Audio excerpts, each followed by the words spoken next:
38. A bad reflection on you. Rather interesting episode, I'd have to say. Very sitcom. Very sitcom. The Rita's plot is... The opener, actually. It opens up with Rita. Oh, yeah, like, it just straight up goes into the episode. It doesn't even give us any... Like, there is nothing... Like, there is no A-plot, really, for the Power Rangers. Which is kind of... Per se. Well, even then, the plot is Rita sends a group of putties and a monster called Twin Man. Oh, yeah. We actually had to go through and double check what that actually was. Yeah, that's right. In the beginning, Goldar says the Twin Man will do it, and we don't see him till the end. Like, I forgot. Yep. Yeah. So, the Twin Man and a group of putties, they pretend to be the Power Rangers in both Ranger form and human form, which apparently evil Rangers just means wearing sunglasses and glowing red eyes. Well, maybe the sunglasses were to hide the glowing eyes. Right. So, her plan 90s. is to send the evil Rangers in human form to get the real Rangers in trouble, so they're in detention.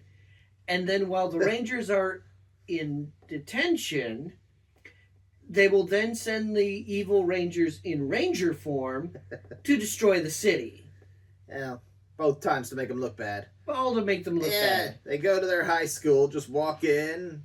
Everyone's in class, I presume, except Bulk and Skull, because of course not. They put a bunch of something in the water fountain, which makes it shoot foam. I think it's detergent.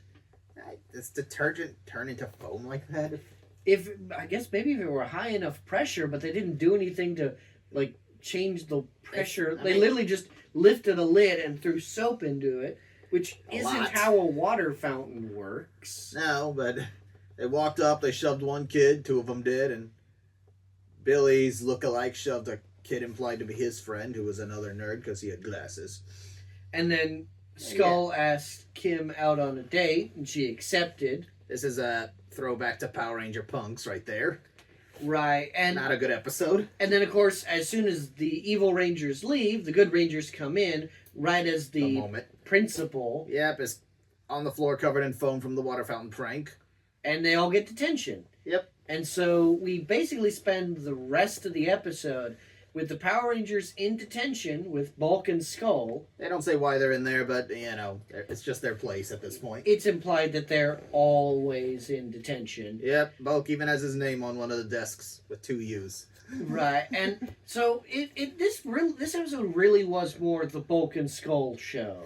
Yeah, but we had some fun moments. Like, they knew exactly when the principal would leave. Bulk's got a lunchbox with an unheard amount of food in it.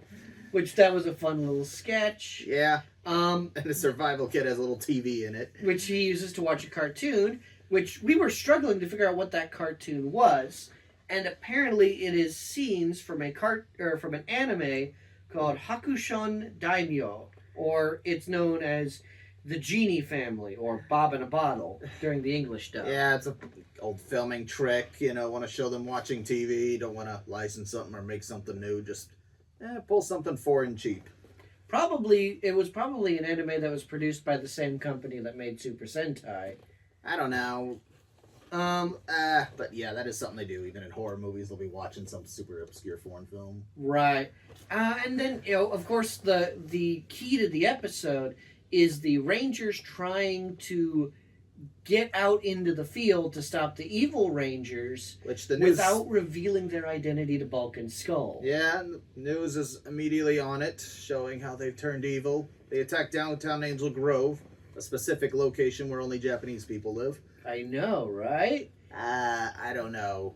Maybe that was a thing in the 90s. Segregation without segregation. Was that an issue in Cali? That's an issue now in most cities. Yeah. Yeah, but... Not touching that. No. Not touching that one. Cut! Anyway. Yeah, we're back. Yeah, it's thanks to Bulk's little TV that the Rangers see the news and know what's going on. I mean, Zordon and Alpha know what's going on, but they don't make any attempt to contact them. Right, like, Zordon and Alpha could just not have been here, and it would have been, you know... They showed up just to do one line.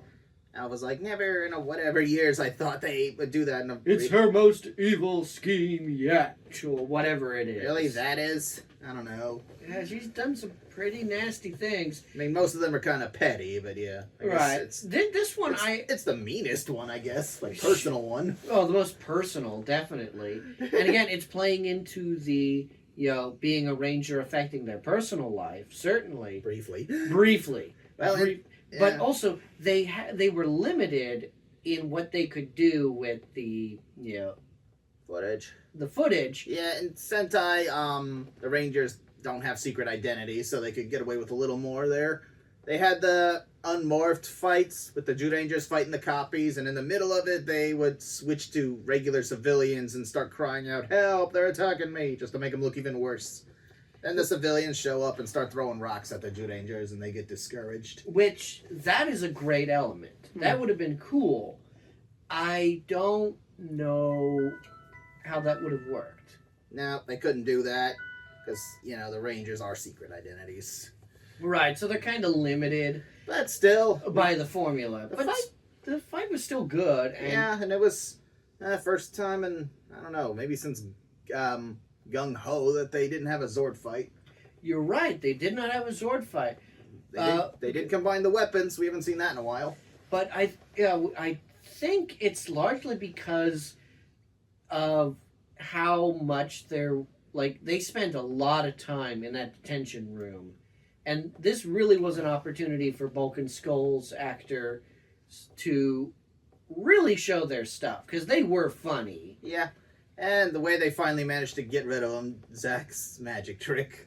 Right. Surely the full dumbness of Bulk and Skull. But what I appreciate is that by the end of the episode, they defeated the evil Rangers. Bulk and Skull decide to go to the principal to report on the Rangers leaving the detention room.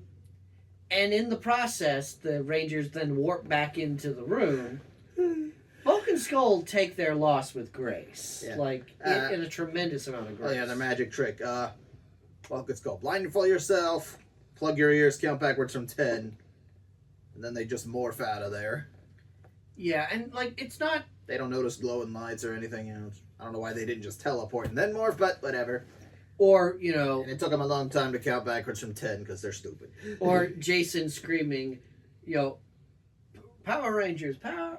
It's morphin' time! It's morphin' time. Come on, dude. Come on, man.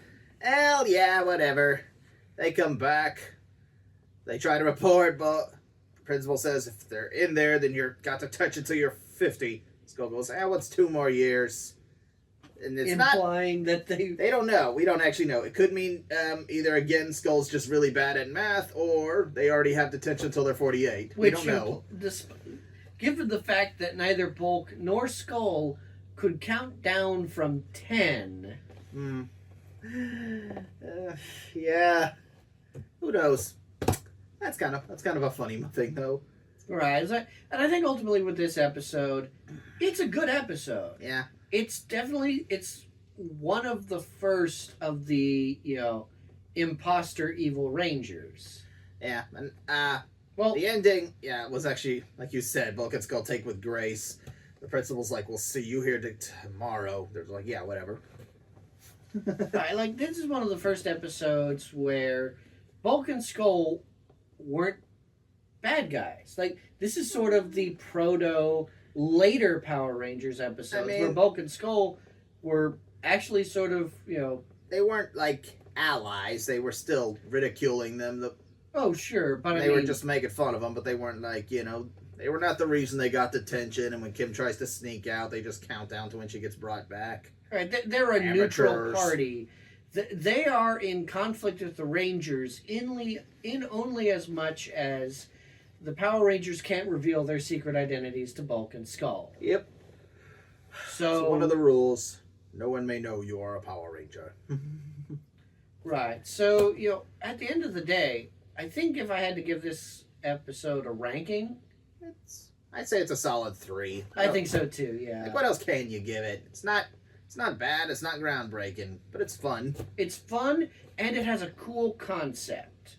and it allows us to see more of Bulk and Skull than we normally would in an episode, Right. beyond just them as bullies. Right. This, they could have gotten away with using this episode before Green Ranger, like they did with Madame Woe. Because there was no Dragon Shield or Zord fight. You're right. This could have been a much earlier episode one. Yeah, like, I've said this before, but the Madame Woe, which in Power Rangers came before Tommy, and Sentai came after, like, the Green Ranger was gone. Which is why they changed the ending, but it doesn't matter. They use what they got, and that's it. Next time, it's the two-parter, Doomsday, which originally was meant to be the series finale. So that ought to be very interesting. I want to see what that episode is going to be like Yes. with regards to the idea. Oh, this is it for Power Rangers. It uses the footage of the finale of Sentai. So after that, they've got a few more episodes they skip, but we get to Ju 2 finally. Woot! I'll explain that when we get to it. That happened already? Pretty sure I have. Whatever. Final thoughts? Would you watch this one again? I think I would watch this one again. Yeah. Bulk and Skull Detention Survival Kit, which they somehow hid under that flat desk, half desk.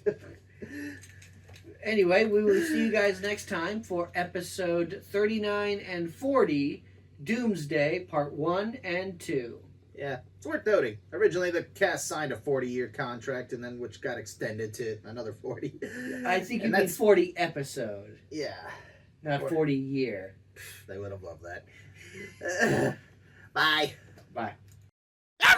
Rangers!